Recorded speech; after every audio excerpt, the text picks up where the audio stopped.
Coastal Kannada ವೀಕ್ಷಿಸ್ತಿರುವ ಎಲ್ಲ ಸ್ನೇಹಿತರಿಗೂ ನಮಸ್ಕಾರ. ಕೋಸ್ಟಲ್ ಕನ್ನಡದ ಮತ್ತೊಂದು ವಿಡಿಯೋಗೆ ಸ್ವಾಗತ. ಇವತ್ತಿನ ವಿಡಿಯೋದಲ್ಲಿ ನಾವು ನಿಮಗೆ ಇವತ್ತು ನಟ ಚಾಲೆಂಜಿಂಗ್ ಸ್ಟಾರ್ ದರ್ಶನ್ ಅವರ ಹುಟ್ಟುಹಬ್ಬ.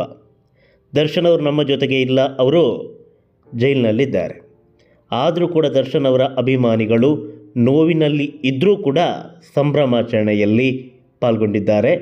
ಎಲ್ಲೆಡೆ ರಾಜ್ಯಾದ್ಯಂತ ದರ್ಶನ್ ಅವರ ಹುಟ್ಟುಹಬ್ಬದ ಪ್ರಯುಕ್ತ ಸಂಭ್ರಮಾಚರಣೆ ನಡೀತಾ ಇದೆ.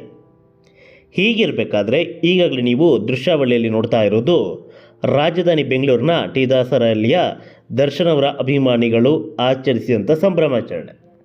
ಕಟೌಟನ್ನು ನಿಲ್ಲಿಸಿದ್ರು, ಹೂವಿನ ಹಾರವನ್ನು ಹಾಕಿದ್ರು, ಹೂವಿನ ಮಳೆಯನ್ನೆಗೈದರು. ಭರ್ಜರಿಯಾದಂಥ ಸಂಭ್ರಮಾಚರಣೆಗೆ ರಾಜಧಾನಿ ಬೆಂಗಳೂರಿನ ಟಿ ದಾಸರಹಳ್ಳಿ ಸಾಕ್ಷಿಯಾಯಿತು.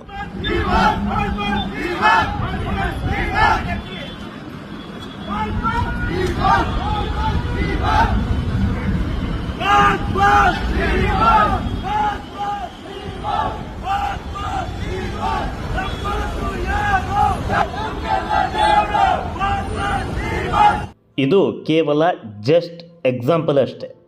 ಇದೇ ರೀತಿಯ ಸಂಭ್ರಮಾಚರಣೆ ಕರ್ನಾಟಕ ರಾಜ್ಯಾದ್ಯಂತ ನಡೀತಿದೆ. ದರ್ಶನ್ ಅವರ ಎಲ್ಲ ಕಡೆಯ ಅಭಿಮಾನಿಗಳು ಅವರವರ ಊರಿನಲ್ಲಿ ದೇವರಿಗೆ ವಿಶೇಷ ಪೂಜೆ ಸಲ್ಲಿಸಿ ಆಗಿರ್ಬೋದು, ಅಥವಾ ಕಟೌಟನ್ನು ನಿಲ್ಲಿಸಿ ಆಗಿರ್ಬೋದು, ಅಥವಾ ದರ್ಶನ್ ಅವರು ಹೇಳಿದಂತೆ ದಾನ ಧರ್ಮ ಮಾಡಿ ಆಗಿರ್ಬೋದು, ದರ್ಶನ್ ಅವರ ಹುಟ್ಟುಹಬ್ಬವನ್ನು ಆಚರಿಸಿದ್ದಾರೆ. ಇವೆಲ್ಲದರ ಮಧ್ಯೆ ಅಹಿತಕರ ಘಟನೆಯೊಂದು ನಡೆದಿದೆ. ಅದು ದರ್ಶನ್ ಅವರ ನಿವಾಸದಲ್ಲಿ.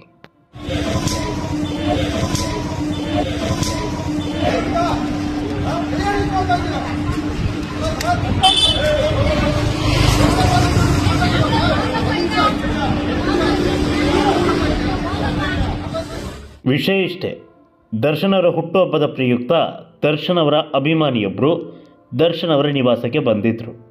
ಅದಾಗಲೇ ಅಲ್ಲಿ ಪೊಲೀಸರು ಜಮಾಯಿಸಿದ್ರು.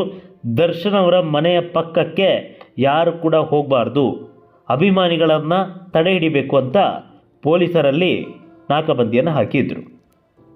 ಅಭಿಮಾನಿ ಇಲ್ಲ, ನಾವು ದರ್ಶನ್ ಅವರ ಮನೆ ಮುಂದೆ ಹೋಗಿಯೇ ಹೋಗ್ತೀವಿ, ನಾವು ಹೋಗಲೇಬೇಕು ಅಂತ ಪಟ್ಟೆ ಹಿಡಿಯಿತು.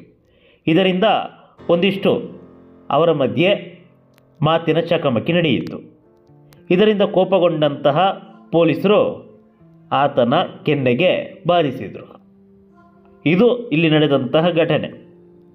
ಈಗಾಗಲೇ ದೃಶ್ಯಾವಳಿಯಲ್ಲಿ ನೋಡ್ತಾ ಇದ್ದೀರಾ ಯಾವ ರೀತಿ ಪೊಲೀಸೊಬ್ಬರು ಅಭಿಮಾನಿಯ ಕೆನ್ನೆಗೆ ಬಾರಿಸಿದ್ದಾರೆ ಅಂತ. ಯಾಕಾಗಿ ಬಾರಿಸಿದರು, ಇಲ್ಲಿ ಬಾರಿಸುವಂಥ ಅವಶ್ಯಕತೆ ಏನಿತ್ತು ಗೊತ್ತಿಲ್ಲ. ಇಲ್ಲಿ ಆಗಿರೋದು ಮಾತಿನ ಚಕಮಕಿ ಅಷ್ಟೇ. ಅದನ್ನು ಬಿಟ್ಟು ಕೆಟ್ಟದಾಗಿ ಏನಾದರೂ ಇಲ್ಲಿ ನಡವಳಿಕೆ ಆಗಿದೆಯಾ? ಇಲ್ಲ. ಮೇಲ್ನೋಟಕ್ಕೆ ಯಾವುದೇ ರೀತಿಯಾಗಿ ಅಸಭ್ಯ ವರ್ತನೆ ಆಗಿರ್ಬೋದು ಅಥವಾ ಅಶ್ಲೀಲ ಮಾತುಗಳಾಗಿರ್ಬೋದು ಇಲ್ಲಿ ಕೇಳಿ ಬಂದಿಲ್ಲ, ಹಾಗೆ ಕಂಡು ಬಂದಿಲ್ಲ. ಹೊಡೆಯುವಂಥ ಅವಶ್ಯಕತೆ ಏನಿತ್ತು, ಅದು ಪಬ್ಲಿಕ್ನಲ್ಲಿ. ಗೊತ್ತಿಲ್ಲ ಏನಾಗಿದೆಯೋ. ಒಟ್ಟಾರೆ ಈ ಒಂದು ವಿಡಿಯೋ ಇದೀಗ ಸಾಮಾಜಿಕ ಜಾಲತಾಣಗಳಲ್ಲಿ ಸಿಕ್ಕಾಪಟ್ಟೆ ಹಲ್ಚಲನ್ನು ಎಬ್ಬಿಸ್ತಾ ಇದೆ. ಪರ ವಿರೋಧ ಚರ್ಚೆಗಳು ನಡೀತಾ ಇದೆ. ಒಂದಿಷ್ಟು ಮಂದಿ ಪೊಲೀಸರ ಪರವಾಗಿ ಮಾತನಾಡಿದರೆ ಮತ್ತೊಂದಿಷ್ಟು ಮಂದಿ ಅಭಿಮಾನಿಯ ಪರವಾಗಿ ಮಾತಾಡ್ತಾ ಇದ್ದಾರೆ. ಒಂದಿಷ್ಟು ಮಂದಿ ಪೊಲೀಸರಾದರೆ ಏನಂತೆ, ಅವರು ಕೂಡ ಮನುಷ್ಯರಲ್ವಾ, ಆತಲ್ಲಿ ಈ ರೀತಿಯಾಗಿ ನಡ್ಕೊಂಡಿದ್ದು ತಪ್ಪು ಅಂತ ಹೇಳ್ತಾ ಇದ್ದರೆ, ಮತ್ತೊಂದಿಷ್ಟು ಮಂದಿ ಪೊಲೀಸರು ಪಬ್ಲಿಕ್ನಲ್ಲಿ ಈ ರೀತಿಯಾಗಿ ಮಾಡಬಾರ್ದು, ಪಬ್ಲಿಕ್ನಲ್ಲೇ ಈ ರೀತಿಯಾಗಿ ನಡ್ಕೊಂಡ್ರೆ ಇನ್ನೂ ಕ್ಯಾಮರಾ ಇಲ್ಲ ಅಂತ ಹೇಳಿದ್ರೆ ಪೊಲೀಸರ ನಡವಳಿಕೆ ಯಾವ ರೀತಿ ಇರಬಹುದು ಅಂತ ಪ್ರಶ್ನೆಗಳನ್ನು ಹಾಕ್ತಾ ಇದ್ದಾರೆ. ಒಟ್ಟಿನಲ್ಲಿ ಅಲ್ಲಿ ದರ್ಶನ್ ಅವರ ಮನೆಯ ಮುಂದೆ ಯಾರು ಹೋಗಬಾರ್ದಿತ್ತು, ಅಭಿಮಾನಿ ಹೋಗಿದ್ದಾರೆ, ಮಾತಿನ ಚಕಮಕಿ ನಡೆದಿದೆ. ಈ ಸಂದರ್ಭದಲ್ಲಿ ಈ ರೀತಿಯಾದಂತಹ ಘಟನೆ ನಡೆದು ಹೋಗಿದೆ. ಇನ್ನು ದರ್ಶನ್ ಅವರ ಮನೆ ಮುಂದೆ ಪರಿಸ್ಥಿತಿ ಯಾವ ಮಟ್ಟಕ್ಕೆ ಇದೆ ಅಂತ ಕೇಳಿದರೆ ಈಗಾಗಲೇ ನೀವು ನೋಡ್ತಾ ಇದ್ದೀರಾ. ಎಲ್ಲೆಡೆ ನಾಕಾಬಂದಿಯನ್ನು ಹಾಕಲಾಗಿದೆ. ನೋಡಿ, ಬ್ಯಾರಿಕೇಡನ್ನು ಇಲ್ಲಿ ಹಾಕಿದ್ದಾರೆ. ಒಳಗಡೆ ಯಾರಿಗೂ ಕೂಡ ಪ್ರವೇಶ ಇಲ್ಲ. ಪೊಲೀಸರು ನಿಂತಿದ್ದಾರೆ. ಅಲ್ಲ, ಕರೋನಾದ ಹಿಂದೆ ದರ್ಶನ್ ಅವರ ಹುಟ್ಟುಹಬ್ಬದ ಸಂದರ್ಭದಲ್ಲಿ ಈ ಏರಿಯಾ ಯಾವ ಮಟ್ಟಕ್ಕೆ ಕಳೆಗಟ್ಟಿತ್ತು ಅನ್ನೋದು ಎಲ್ಲರೂ ಕೂಡ ಗೊತ್ತಿರುವಂಥದ್ದೇ. ತಿಂಗಳಿಗೂ ಮೊದಲೇ ಇಲ್ಲಿ ದರ್ಶನೋತ್ಸವಕ್ಕೆ ದರ್ಶನ್ ಅವರ ಅಭಿಮಾನಿಗಳು ಸಿದ್ಧತೆಯನ್ನು ನಡೆಸ್ತಾ ಇದ್ದರು. ರಾಜ್ಯದ ಮೂಲೆ ಮೂಲೆಗಳಿಂದ ದರ್ಶನ್ ಅವರ ಅಭಿಮಾನಿಗಳು ಬಂದು ಜಾತ್ರೆಯನ್ನೇ ಮಾಡ್ತಾಯಿದ್ರು.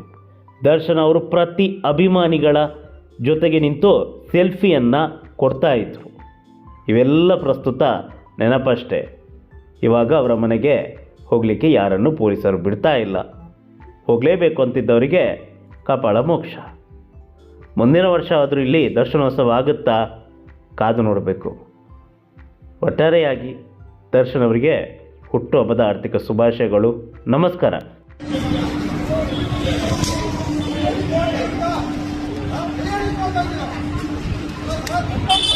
Hey!